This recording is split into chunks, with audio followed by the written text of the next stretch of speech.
मुल्क का social media तमाम काम छोड़कर अमरीकी खातून और 19 साल नौजवान की लव स्टोरी के पीछे पड़ गया। मुफ्ती तारिक मसूद ने अमरीकी खातून और पाकिस्तानी नौजवान को शातिर करार दे दिया। अपने बयान में मुफ्ती तारिक मसूद बोले कि अमेरिका से पाकिस्तान पहुंचने वाली खातून बेचारी नहीं है। ऐसा कैसे हो सकता है कि कोई खातून अपने बच्चों और मुल्क को छोड़कर 19 साल लड़के की मोहब्बत में दूसरे मुल्क चली आए।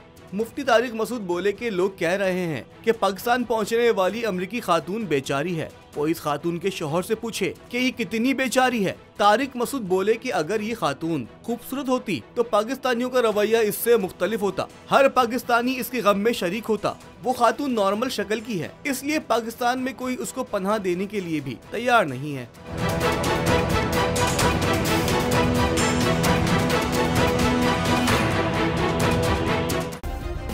सब्सक्राइब करें और बेल दबाएं ताकि कोई खबर रह न जाए।